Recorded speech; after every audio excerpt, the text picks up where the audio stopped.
નમસ્કાર. આજકાલ air quality index એટલે કે AQIના વધતા પ્રમાણના લીધે મને ઘણીવાર પ્રશ્નો પૂછવામાં આવતા હોય છે. તો આજે આપણે એના પર વાત કરીએ. હું doctor Pushpendra Hirpara, medical oncologist, Shalby hospital Naroda ખાતે કાર્યરત છું અને આજે આપણે AQI ઉપર વાત કરીએ. ઉચ્ચ AQI એટલે કે ખરાબ હવા ફેફસા પર કેવી અસર કરે છે અને તેનાથી કેવી રીતે બચવું? AQI જે છે ને એ બેઝિકલી આપણે જે હવા અથવા તો એર બ્રીથ કરી રહ્યા છીએ એ કેટલું ક્લીન છે એનું પ્રમાણ બતાવે છે. હવે હાઈ પાર્ટિક્યુલેટ મેટર એટલે PM 2.0, 2.10 અને અમુક વાયુઓ જેમ કે સલ્ફર ડાયોક્સાઇડ, નાઇટ્રોજન ઓક્સાઇડ અને બીજા જે વાયુઓ આપણા ફેફસાની અંદર જાય અને આપણને જે ડેમેજ અથવા ફેફસાને નુકસાન કરે છે એના લીધે ઘણા પ્રોબ્લેમ થતા હોય છે, સ્પેશિયલી નાના બાળકો અને મોટી ઉંમરના વૃદ્ધો અથવા તો જે વયસ્કો કે જેમને હૃદય અથવા તો ફેફસાની બીમારી છે એમના માટે તો વધુ ઘાતક છે. હવે આ વાયુઓના લીધે તમારા ફેફસાની અંદર સોજો અથવા તો ઇન્ફ્લામેશન રહેતું હોય છે અને એ પછી ઘણા પ્રોબ્લેમ્સ કરતું હોય છે. એટલે એના લીધે શ્વસનતંત્રના રોગો પ્લસ જો એ લાંબો સમય સુધી આના એન્વાયરમેન્ટમાં રહેવામાં આવે તો એ પછી ક્રોનિક રોગો થવાની શક્યતા હોય છે અને ઘણીવાર એમાંથી લાંબા ગાળે કેન્સર થવાનો પણ પ્રમાણ જોવામાં આવ્યું છે. હાઈ AQI થી બચવા માટે મુખ્ય 3 રીતે વિચારવું જોઈએ. એક, ગવર્મેન્ટ અથવા સરકાર તરફથી જે એમના સાઈડથી ઇમ્પ્લિમેન્ટેશન પોલિસીસ કરતું હોય છે. ફોર એક્ઝામ્પલ ઇન્ડસ્ટ્રીઝમાંથી આવતું હોય છે, એમના ઇમિશનના નોર્મ્સ હોય છે. પછી આપ જે વેહિકલ્સ છે, વાહનો છે, એમાં BS4 માંથી BS6 એન્જિન્સ એપ્લાય કર્યા. ભારતના અમુક વિસ્તારો એવા છે કે જ્યાં બહુ જ હાઈ AQI છે, જેમ કે દિલ્હી, NCR, તો ત્યાં એ લોકોએ મેન્ડેટરી CNG, EV એ બધા વેહિકલ્સ નું એન્ફોર્સમેન્ટ કર્યું છે. So that is one thing. Second is the community. As a community we should try કે પોલ્યુશન ઓછું થાય અને AQIને આપણે કંટ્રોલમાં રાખી શકીએ, જેના માટે એક અવેરનેસ હોવી જોઈએ અને પબ્લિક ટ્રાન્સપોર્ટના વ્હીકલ્સ વધુ યુઝ કરવા જોઈએ. સો એઝ અ ઇન્ડિવિજ્યુઅલ તમે જ્યારે બહાર નીકળો છો ત્યારે તમે N95 ટાઈપના હાઈ એન્ડ માસ્ક પહેર્યો, જ્યારે પર્ટિક્યુલરલી જે સમયગાળા દરમિયાન હાઈ AQI જોવામાં આવતા હોય છે. રેગ્યુલરલી તમે AQI રિપોર્ટ્સ જે છે એ નોટ કરતા રહો. જ્યારે AQI હાઈ લેવલ પર હોય ત્યારે મેં જેમ કીધું એમ આઉટડોર એક્ટિવિટીઝ જે લીઝર માટે હોય છે, જેમ કે વોકિંગ છે, એ બધાને ટ્રાય ટુ મિનિમાઇઝ ઇટ. જે નેસેસરી એક્ટિવિટીઝ છે ફોર વર્ક રિલેટેડ, તો એની અંદર જો પોસિબલ હોય તો N95 માસ્ક પહેરો. અને એટ ધ સેમ ટાઈમ ઘરની અંદર તમે જો પાર્ટિક્યુલર ફિલ્ટર્સ હોય તો HEPA ફિલ્ટર સાથે એ યુઝ કરી શકો. કુકિંગમાં તમે ચીમનીઝ યુઝ કરી શકો. ઘણી એક્ટિવિટીઝ જે છે ઘરની અંદર તમે કરી શકો. ફોર એક્ઝામ્પલ એક્સરસાઇઝ કે જ્યારે પર્ટિક્યુલરલી આઉટસાઇડમાં બહુ હાઈ AQI હોય છે. હવાનું વધુ પ્રદૂષણ એ ફેફસાના કેન્સરનું કારણ બની શકે છે અને શું આ અંગે કોઈ ડેટા છે? સો બે વસ્તુ છે કે હાઈ AQI ને લીધે જે લાંબા સમય સુધી લંગની અંદર ઇન્ફ્લામેટરી ચેન્જીસ થતા હોય એને લીધે ઇનિશિયલી તો શ્વસનતંત્રના રોગો થતા હોય છે. પણ international agency on research on cancer એમણે અમુક ક્લાસ 1 કાર્સિનોજન્સ ડિફાઇન કરેલા છે અને એની અંદર આ જે પોલ્યુટેડ એરની અંદર અમુક કાર્સિનોજન્સ છે, જેમ કે નાઇટ્રોજન ડાયોક્સાઇડ છે કે અમુક સલ્ફર ગેસીસ છે, જે પણ પોતે કાર્સિનોજન છે અને લાંબા ગાળે તમે જો બ્રીથ કરતા હો તો તમને કેન્સર થવાની શક્યતા વધી છે. ફોર એક્ઝામ્પલ અમુક ઇન્ડસ્ટ્રીઝ એવી હોય કે જ્યાં વર્ક કરતા કારીગરો છે, આ અમુક પ્રિકોશન્સ ધ્યાન રાખવા જોઈએ અને ડેટા રિટ્રોસ્પેક્ટિવ પ્રોસ્પેક્ટિવ બી કેસ કંટ્રોલ સ્ટડીઝ, કોહોર્ટ સ્ટડીઝમાં પ્રૂવ થયેલું છે કે high AQI long term carcinogen એક્સપોઝરથી લંગ કેન્સર થવાના ચાન્સીસ ઘણા હાઈ હોય છે. એક્ટિવ સ્મોકિંગ કે પેસિવ સ્મોકિંગ કેન્સર થવાની શક્યતા શેમાં વધારે છે? બંનેથી કેન્સર થતા હોય છે. એક્ટિવ સ્મોકિંગથી ઘણું વધુ રિસ્ક છે, પેસિવ સ્મોકિંગથી પણ રિસ્ક છે, પણ પ્રમાણમાં ઓછું.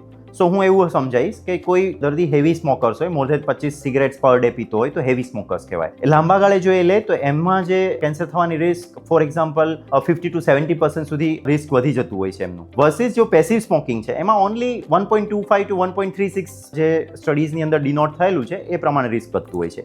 સો બંને પ્રોબ્લેમ છે. Active smoking is more dangerous. ફેફસા માટેના અન્ય જોખમી પરિબળો? સો ડેફિનેટલી એઝ તમે કીધું એમ કે સ્મોકિંગ એક, બીજું કે અમુક ઇન્ડસ્ટ્રી કે જ્યાં એર પોલ્યુશન છે, જે અગેન આપણે ડિસ્કસ કર્યું. ત્રીજું અમુક ફેમિલિયલ રિસ્ક ફેક્ટર્સ હોય છે, અમુક હેરિડિટરી રિસ્ક ફેક્ટર્સ હોય છે, ઇન્ડોર એર પોલ્યુશન્સ હોય છે, જૂના જમાનામાં ચૂલા ઉપર રાંધવામાં થતું અને જે બાયો માસ અથવા બાયોફ્યુઅલ જે ધુમાડા નીકળતા એ બી ફેફસાને કેન્સર કરી શકતા હોય છે.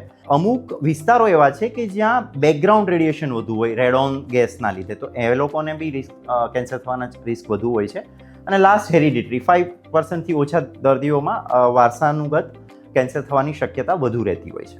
શું ફેફસાના કેન્સરનો ઇલાજ શક્ય છે? હા, જો સમય પર નિદાન થઈ શકે અને એની અપ્રોપ્રિએટ ડોક્ટરે દર્શાવ્યા મુજબની પ્રોપર ટ્રીટમેન્ટ થઈ શકે. આજકાલ સ્ટેજ 4ના કેન્સરમાં પણ ઇમ્યુનોથેરાપીના લીધે ઠીક થવાની શક્યતા બહુ જ સારી વધી ગઈ છે. એનું લાઈવ એક્ઝામ્પલ છે જે આપણે સાંભળ્યું છે એ પ્રમાણે બોલિવૂડના એક્ટર સંજય દત્ત, જેમને એડવાન્સ કેસમાં સ્ટેજ 4 લંગ કેન્સર હોવા છતાં પણ ઇમ્યુનોથેરાપીના લીધે એ લગભગ 4 વર્ષથી એકદમ નોર્મલ જિંદગી જીવી રહ્યા છે. Similarly advance therapy like targeted therapy, immunotherapy, biological therapy આ બધાના લીધે early stage as well as advance સ્ટેજના કેન્સરની અંદર ઠીક થવાની શક્યતા વધુ સારી થઈ છે. સર્જરી અને રેડિયેશનમાં પણ આધુનિકતમ રોબોટિક સર્જરીઝ છે, કન્ફોર્મલ રેડિયેશન્સ છે, એના લીધે ઠીક થવાની શક્યતા ઘણી વધી ગઈ છે.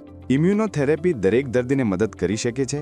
સો ઇમ્યુનોથેરાપી દરેક ટ્યુમરને કામ લાગતી હોતી નથી. ટ્યુમર એક સાદી ભાષામાં સમજાવીશ કે હોટ ટ્યુમર હોય અથવા તો ઇમ્યુન કોલ્ડ ટ્યુમર હોય. જે ઇમ્યુન હોટ ટ્યુમર હોય ઇટ મીન્સ કે એની અંદર ઇમ્યુન સેલ્સ છે અને જે બેઝિકલી બ્લાઇન્ડ છે. સો ઇમ્યુનોથેરાપી એ જે બ્લાઇન્ડ સેલ છે ને એક્ટિવેટ કરે છે, so that becomes active again your own tumour. એની અંદર ડેફિનેટલી બહુ સારા રિઝલ્ટ્સ મળતા હોય છે. એના માટે ટ્યુમરના બાયોપ્સીના સ્પેસિમેન પર મોલેક્યુલર ટેસ્ટિંગ અને PDL1 અથવા તો IHCના ટેસ્ટિંગ થતા હોય છે, જેના બેઝિસ પર અમને ખબર પડતી હોય છે કે આ ટ્યુમર જે છે એ ટાર્ગેટેડ થેરાપીથી વધુ સારી રીતે ઠીક થઈ શકે અથવા ઇમ્યુનોથેરાપી અથવા તો કોઈ બીજી થેરાપીથી. સો એના માટે ટ્યુમર મોલેક્યુલર પ્રોફાઇલિંગ અથવા તો જે બાયોપ્સીના રિપોર્ટ પર એડિશનલ ટેસ્ટિંગ કરવા બહુ જ જરૂરી છે. જો કોઈ વ્યક્તિને ફેફસાના કેન્સરનું નિદાન થાય તો ત્યાર પછીના પગલાં શું હોય છે? એકવાર નિદાન થયા પછી એ ફર્સ્ટ સ્ટેપ હશે એમના શરીરમાં એ કેન્સરનો કેટલો ફેલાવો થયેલો છે. સો આજકાલ અમે લોકો પેટ સ્કેન કમેન્ટ કરતા હોઈએ છીએ. બીજી વસ્તુ છે એ બોડીની પોતાની ફિટનેસ, એજ પ્રમાણે અને બીજી કોમોર્બિડિટીઝ પ્રમાણે.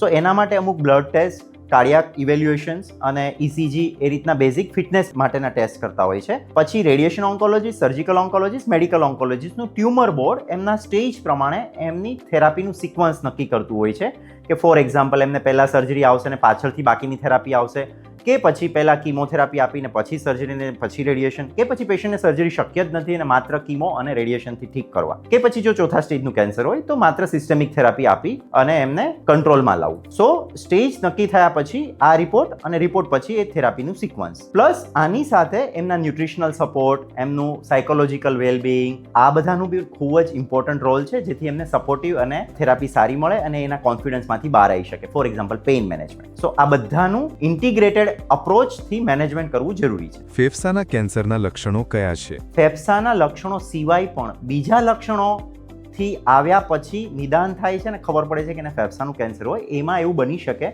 કે ફેફસાની ટ્યુમર ઘણી નાની હોય પણ ફોર એક્ઝામ્પલ કમરનો દુખાવો છે અને જ્યારે બધી તપાસ કરવામાં આવે ત્યારે ખબર પડે કે કમરમાં ફેલાયેલું છે ને પછી એનું જ્યારે બધી તપાસ થાય ત્યારે ખબર પડે કે નાનું અમથું ગાંઠ ફેફસામાં છે.